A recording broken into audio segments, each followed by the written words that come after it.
Well, hello there, minders. Steve Mitchell here with the Mind of Watercolor. Welcome back. Well, you're joining me in progress here, a session that I had intended just to be practice and warm up with gouache. So I'm doing these little gouache doodles, warming up and kind of honing my skills and just having a little fun. I've been away from gouache for just a little bit, and I just wanted to get out my palette and play with it. And I wanted a big brush challenge. So you see me using I guess it's a 1/2 inch. It's from the Etcher set.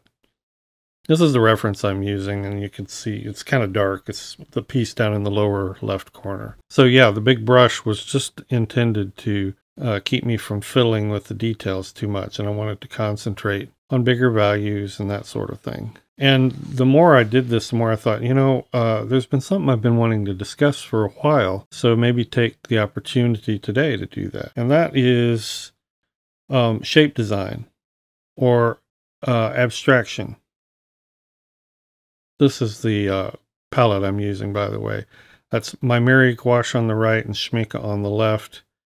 Columns and a nice big mixing area, and this is my M-gram watercolor. I like to supplement with watercolor in the dark colors especially. So that's what I'm doing. This is Fabriano Artistico in this little sketchbook. But anyway, back to this. So you see the little doodle at the top, and I did that one this was before I intended to make an episode out of this. And then I started down there in the bottom, something bigger, and then I thought we need to talk about abstraction. Oh, that's my photo, by the way. And we'll come back to that in a minute. You have realism versus abstract art. And there just seems to be this divide. I've talked about this before. In reality, what I'm saying and what this episode is going to be about is you need to practice and focus and consider abstraction in everything, no matter how representational or how expressive or impressionistic it is. And abstraction is nothing more than shape design. It can be simplification. It can be grouping things, details into bigger shapes. And that's what I wanted to study. So as I do this third one, this one with sort of the grassy hills, I thought, I'm going to focus more on that. Even bigger shapes, you will see some details, but even bigger shapes, the design of those shapes and how they all come together, how they all fit together. That's abstraction. Abstract, actually, in the dictionary, is either an adjective or a noun. The noun is got an interesting definition. It's basically a summary, a grouping together of ideas, or in this case, elements. And I love that, because that explains kind of what I'm thinking here. This one here is probably the most abstract of all of these that I did. And again, I'm not after pretty pictures right now. I'm after grouping of values, grouping of big shapes, and seeing how I can fit those into an interesting design. And if it's really not very representational at all, I'm fine with that. It was an exploration, as many of my sessions are. Some of the best art, I think, whether it be representational or abstract, really pays attention to shapes and design. And all of these ideas are interlinked. And it's something that I advise you to think about, to look at. Look at subjects that you are painting or want to paint. And think about the shape design. Think about the big groupings of values, the big groupings of shapes. I'm going to start on another one, and this time I've decided to go even bigger. Just wanted to fill the page. As long as I'm going to do this, I thought, well, let's just do, a nice big one. Well, still not very big, but you get the point. What's so interesting to me about this is that it puts the idea of abstract in a new light. And it really kind of helps you appreciate maybe the abstract art you don't appreciate or rather not look at, or you don't understand. Here's my reference, by the way. And I'm not following the reference slavishly. It's just a starting point.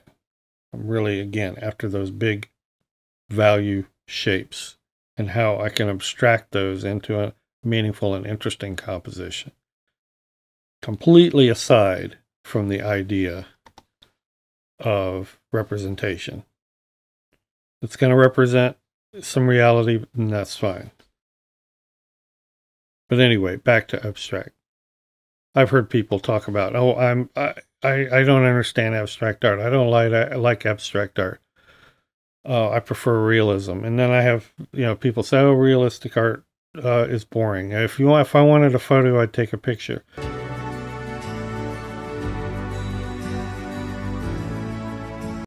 Both sides of this issue miss the point entirely. Abstraction is nothing more than design.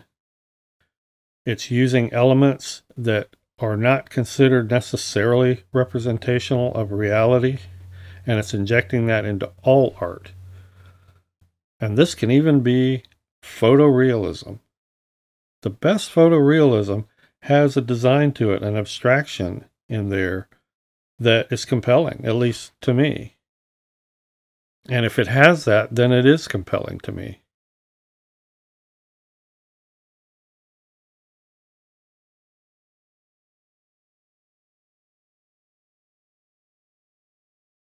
So to say, well, I'm not going to do photorealism because I could just take a picture, is totally beside the point. Do photorealism if you really want to, but aim for something more. Always aim for something more. And that more, to me, are these big shapes, these abstract forms that can compose just really interesting designs.